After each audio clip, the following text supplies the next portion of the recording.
اب میں گزارش کروں گا ڈاکٹر مجاہد الاسلام صاحب سے کو تشریف لائیں اور اپنے خیالات سے اس مجموعے کے حوالے سے نوازیں۔ ڈاکٹر مجاہد الاسلام صاحب۔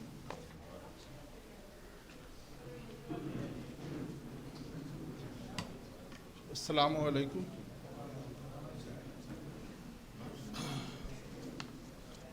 جناب پروفیسر عباس رضا نیّر صاحب، ہما یعقوب صاحبہ،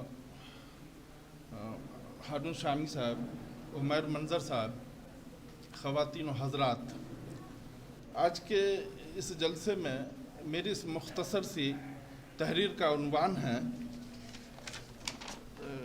بازگشت ایک تنقیدی جائزہ۔ ہارون شامی کم و بیش 40 سال سے غزل کے گیسو سوار رہے ہیں۔ فی الوقت میرے سامنے ان کی غزلوں کا تیسرا مجموعہ بازگشت ہے۔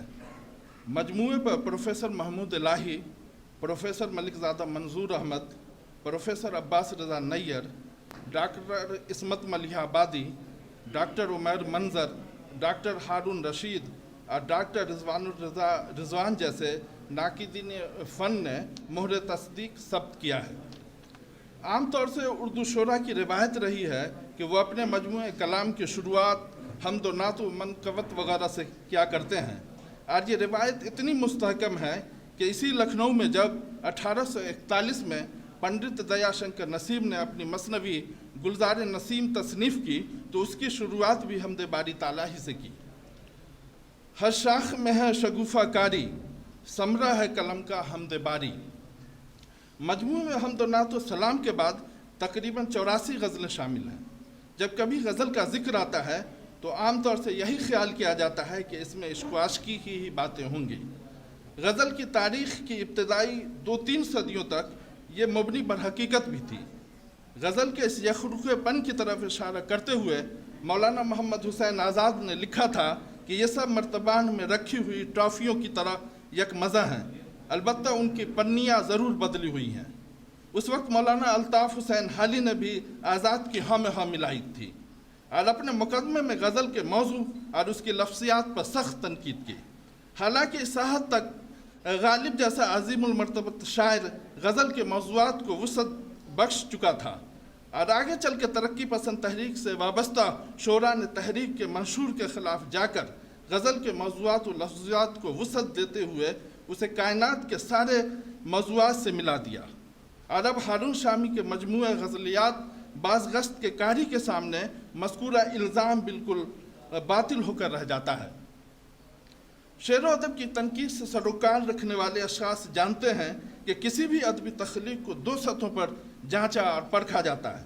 پہلی سطح مواد یا مٹیریل کی ہے اور دوسری سطح اسٹائل یا اسلوب کی ہے۔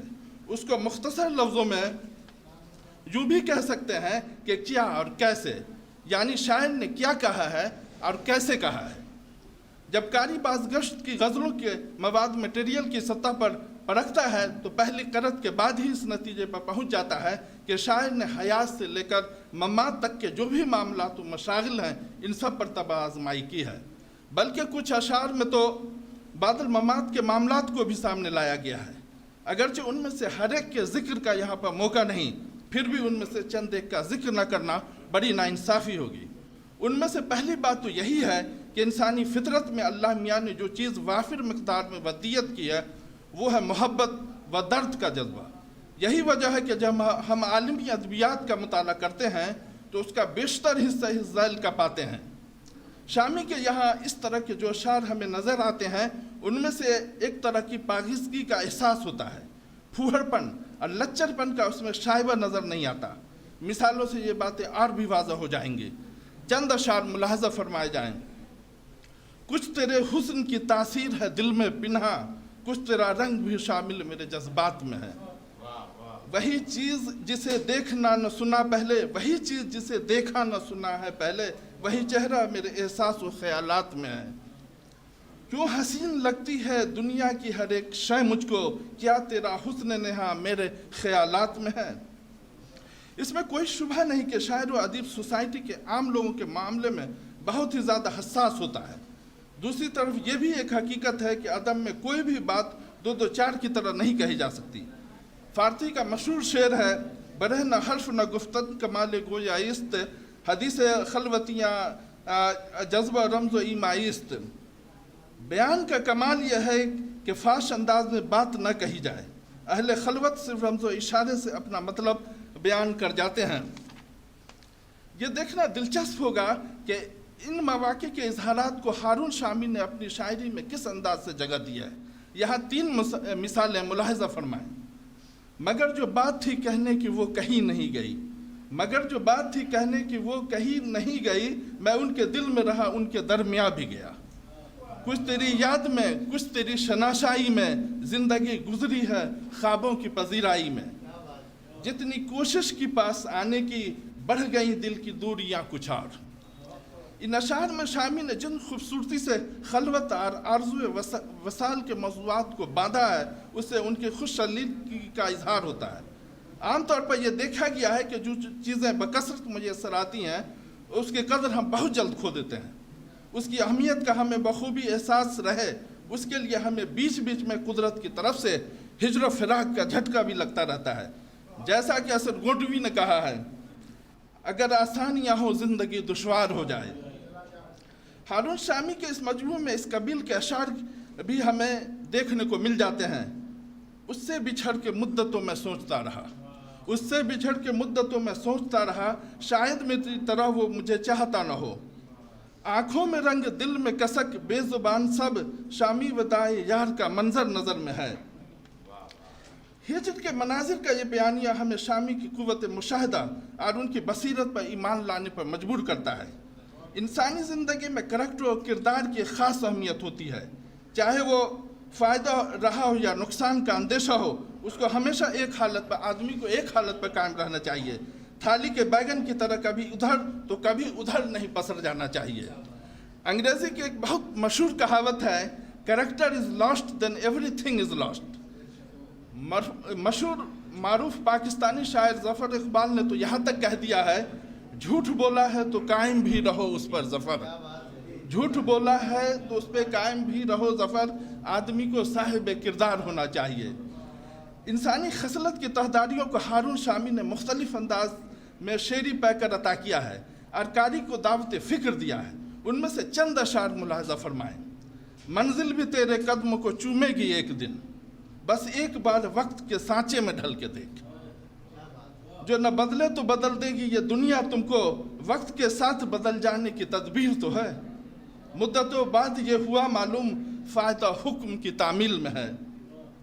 ان اشعار میں دیکھا جا سکتا ہے کہ شامی نے ایک ہی موضوع کو کس قدر خوبصورتی کے ساتھ الگ الگ انداز میں باندھا ہے۔ تجربہ کہتا ہے کہ آدمی کو کسی بھی معاملے میں ہر کسی پر اعتماد بھروسہ نہیں کر لینا چاہیے، بلکہ اپنے دل و دماغ کی آنکھیں بھی کھلی رکھنی چاہیے۔ عبداللہ بن مکفہ کی مشہور کتاب کلیلہ و دمنہ میں تو یہاں تک کہا گیا ہے کہ لا شیء خف و اسرع تقلبا من القلب، یعنی پلٹنے کے لحاظ سے کوئی بھی چیز دل سے زیادہ ہلکی اور تیز نہیں ہے۔ اس واقعے میں آگے یہاں تک کہہ دیا گیا ہے کہ موقع بہ موقع والدین، بھائی، برادر اور دوست و احباب کے دل کو ٹٹولتے رہنا چاہیے کہ کسی خاص وقت میں ان سب کے دل میں اس کے لیے کیا ہے۔ ان سب کے باوجود جو دیکھا گیا ہے کہ آدمی ہر غیر نتھو خیرے پر بھروسہ کر لیتا ہے، نتیجتاً دھوکہ کھاتا ہے۔ انہی صورتحال سے آگاہ کرنے کے لیے بازگشت کے شاعر نے دیکھیے کس انداز سے اپنے خیالات کو پرویا ہے۔ اب کس امید پہ غیروں پہ بھروسہ رکھوں، اب کس امید پہ غیروں پہ بھروسہ رکھوں، میرا سایہ بھی مجھے چھوڑ گیا ہے شاید۔ چہروں پہ کتنے چہرے لگائے ہوئے ہیں لوگ، یہ شہر دیکھنا ہے تو چہرہ بدل کے دیکھ۔ مجھ کو ڈر لگتا ہے اپنوں کی ریاکاری سے اور انہیں خوبی کردار سے ڈر لگتا ہے۔ جہاں بھی چاہوں یہی خواب ڈسنے لگتا ہے کہ اپنے سائے سے ڈر ڈر کے بھاگتا ہے کوئی۔ اس نوع کے گلہائے شعر سے ہارون شامی کے بازگشت کا دامن بھرا ہوا ہے۔ چند مثالیں ملاحظہ کیجئے۔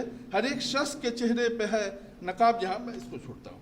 دور حاضر کی سیاست پر بھی ہارون شامی نے کہ یہاں بہت کچھ ہے۔